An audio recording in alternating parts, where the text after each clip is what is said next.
An insane boss battle leads to world-altering consequences on Critical Role, Pokémon Pocket unveils its newest expansion, and the Cosmere RPG beta is coming to an end. I hate goodbyes! Welcome to Fantasy News Friday, our look at the week's biggest fantasy and TTRPG news. Before we start breaking down these stories, why not take a second to hit those like and subscribe buttons? It really helps these videos and we'd really appreciate it. And then, let's dive into the news. Cannonball!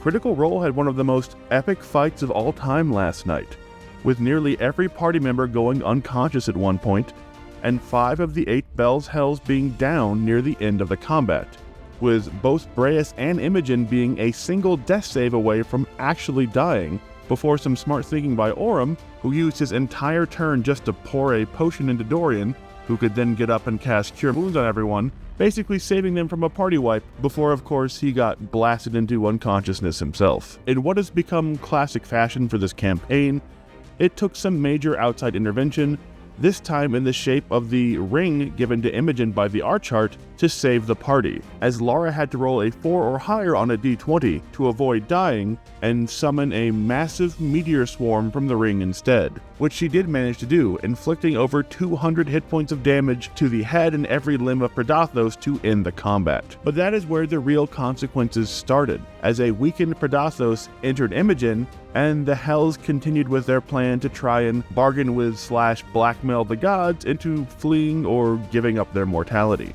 Of course, as they left, they ran right into the army of the gods as they tried to use their lake portal to escape the moon, with the Ruiner himself being summoned to attack them before the god recoiled from the presence of Predathos and Imogen and disappeared, much to the shock of the cleric who summoned him. The angels, with the forces of the gods, talked to their patrons and decided to bring the Hells and Predathos to Vasselheim for this meeting with the gods. And based on the insane persuasion and intimidation rolls the party did in this episode, they'll almost surely just dice their way into getting the gods to step down next episode, but it's become clear that a lot of Exandria will not be happy with the Hells for making this choice. And somewhere you have to wonder if Ludinus is sitting there and smiling, having gotten exactly what he claimed to have wanted the whole time, with the next episode potentially being the most important in the entire history of Exandria.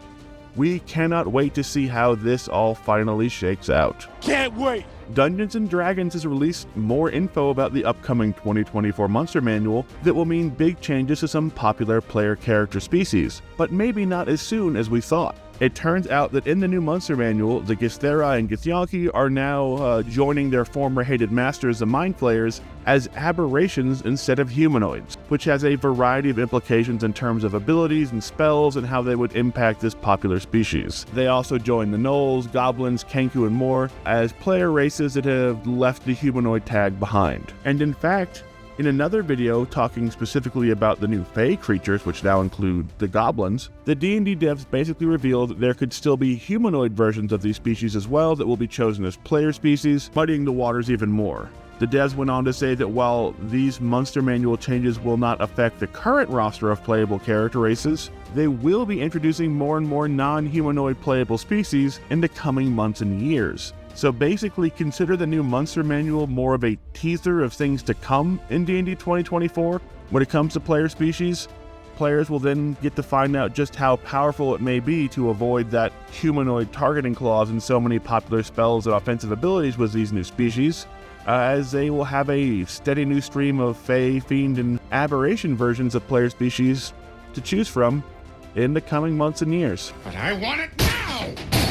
Pokémon TCG Pocket has just revealed their new expansion, Space-Time Smackdown, featuring the legendary Pokémon Dialga and Palkia, and a bunch of much-anticipated brand new mechanics. As part of the build-up to the new expansion, the trading feature will finally go live on January 28th, allowing players to swap cards in the app for the first time. We also saw the sneaky reveal of a new type of Pokémon card mentioned in the trailer, Tool Cards. Tool Cards permanently attach to your Pokémon and add some kind of bonus ability or modifier to the Pokémon, and while they've been in the physical card game for years and years, this marks their first debut in Pokémon Pocket. We also got to see a ton of new fan-favorite Pokémon show up in this set, like the new Leafeon, and a Garchomp, so we can't wait to see how these new mechanics and the ability to actually trade for those cards you desperately need for your collection shake up the game when Spacetime Smackdown launches on January 29th. Good news, everyone! And finally, the Cosmere RPG has announced that its beta is ending, and a lot of the content available on the Cosmere RPG Nexus over on Demiplane will be going away. The team at Brotherwise have revealed that they are now shifting away from the beta to getting the final rules of the game finished before release.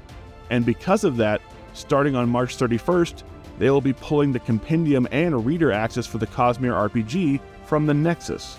Players and DMs will still be able to keep the players they've already created and have access to them even after this date, but if you're trying to run a campaign, having no access to the compendium kind of puts an end to that. However, with their emphasis that this is all because they need to put the final touches on the soon-to-be-released Cosmere RPG material, like the Stormlight Archive World Guide and Handbook, it does seem like they're still on track for that earlier than expected release they've been talking about. So while you may no longer be able to create characters or access the info you need to continue or start a homebrew beta campaign, we could have the new Stormlight books from the record-breaking Cosmere RPG in our hands by the end of this summer.